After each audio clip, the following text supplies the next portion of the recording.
नमस्कार, the local report में आपका बहुत बहुत स्वागत है। मैं हूं मीनू शर्मा। तो आइए नजर ये बहुत ज़रूरी है एक डेमोक्रेटिक सेटअप में। अगर आप चाहते हैं कि सबसे ज़्यादा जो इस सेटअप के अदम मौजूदगी से जो है सबसे ज़्यादा जो नुकसान होता है वो गरीब का होता है, मज़दूर का होता है, किसान का होता है, जिसका कोई वाली वारिस नहीं होता है।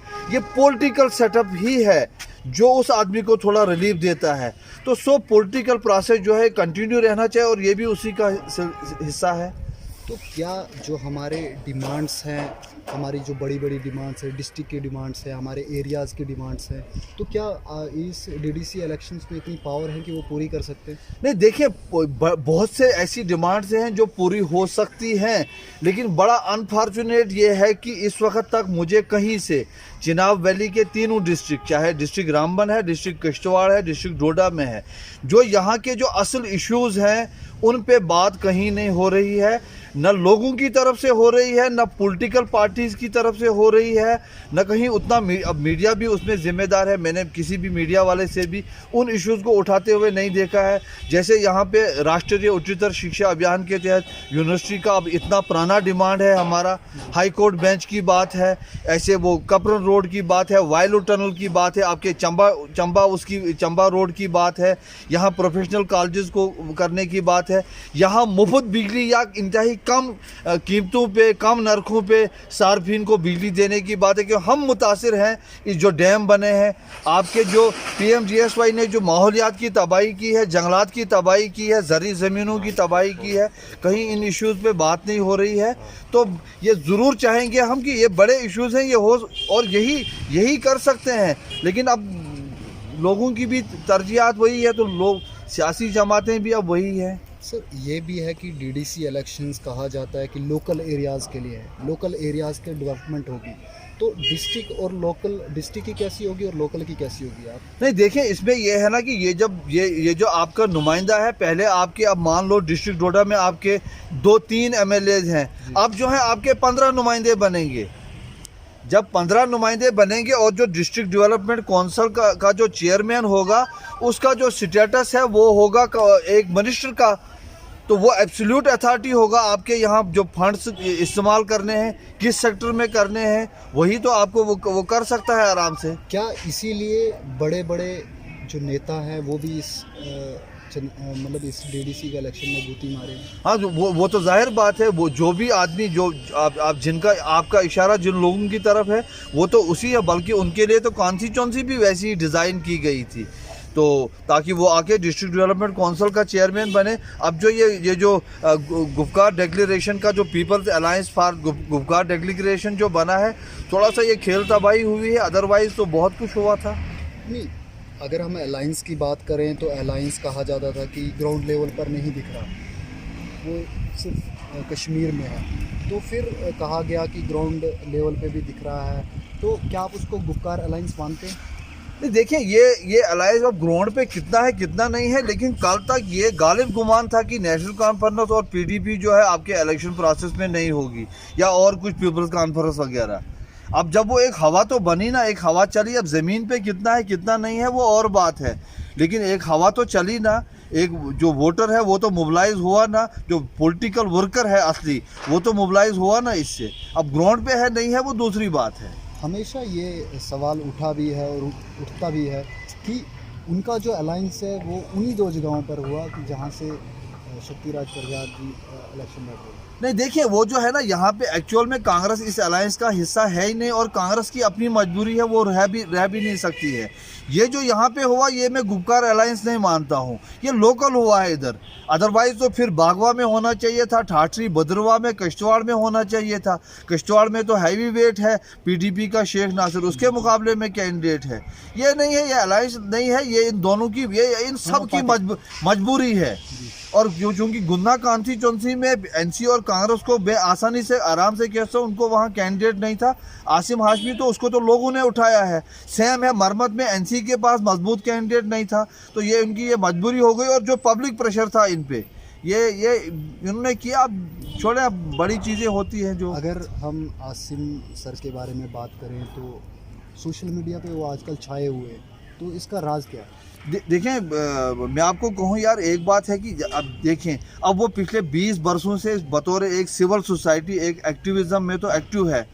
अब आपको भी पता है, जब जहाँ मुकेश रहा, आपका ये बाबर नेहरू रहा, नसीर अहमद खोड़ा रहा, ऐसे बड़े लोग रहे, नुसरत इकबाल जरगर रही, अच्छा एडवोकेट इम्तियाज़ साहब, मीर साहब रहे, केवल और बड़े लोग हैं जो एक्टिव रहे मुगला फैटर्निटी में। उसमें एक आसिम हाशमी भी है।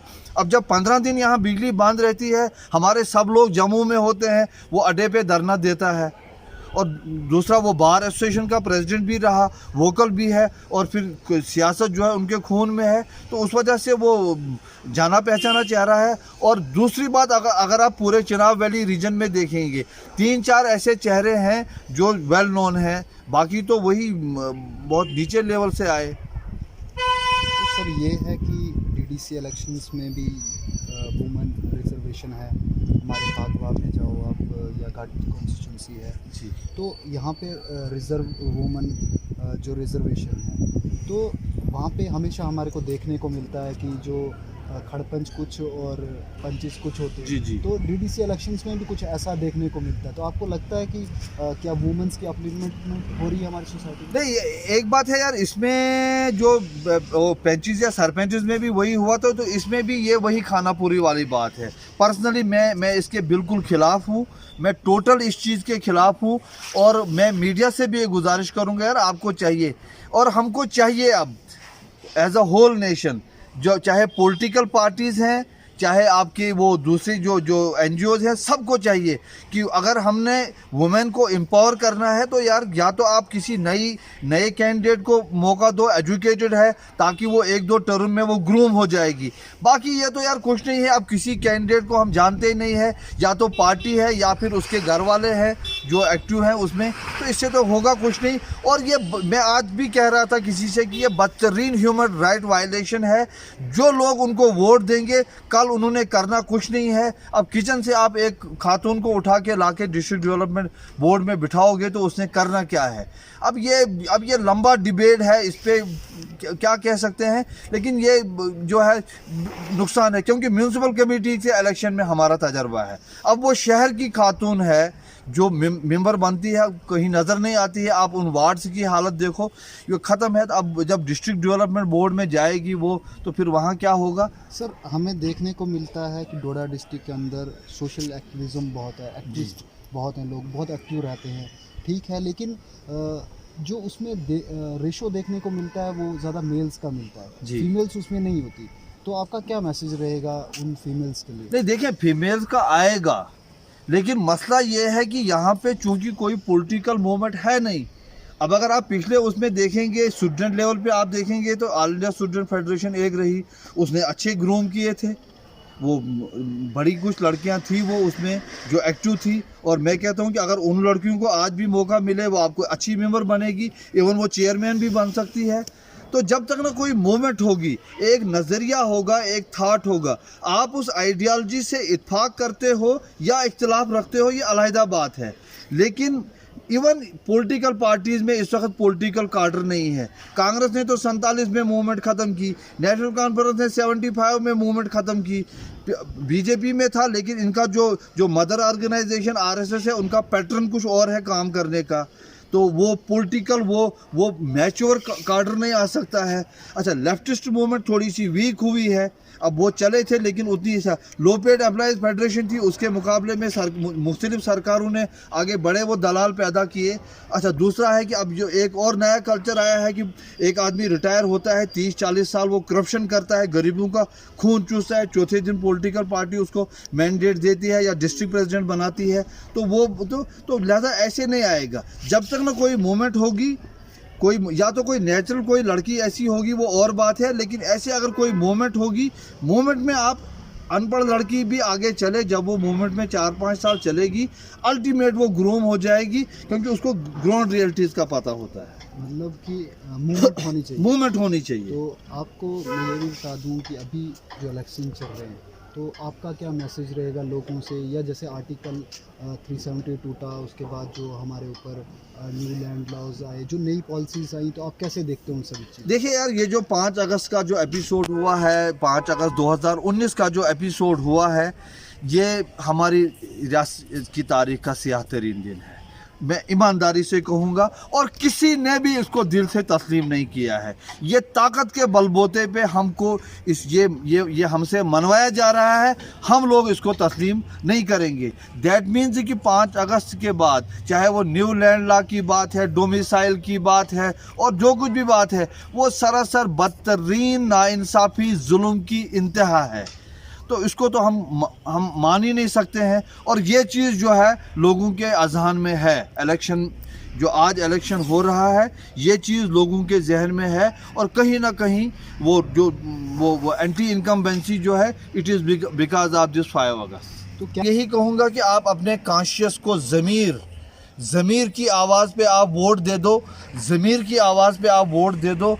और आप पूरे वर्ल्ड के हालात आपके सामने हैं। आज चूँकि सोशल मीडिया है, प्रिंट है, इलेक्ट्रॉनिक सब मीडिया है, पूरे वर्ल्ड के हालात आपके सामने हैं। आपको बड़े सगीर के हालात आपके सामने हैं, हिंदुस्तान के हालात आपके सामने हैं, इकोनॉमी पता है वो कितने झूठ के कितने रिकॉर्ड टूटे हैं आज के दौर में। सो आप अपने कॉन्शियस के उस पर वोट दे दो, इंशाल्लाह अच्छा ही होगा। शुक्रिया हमारे साथ बात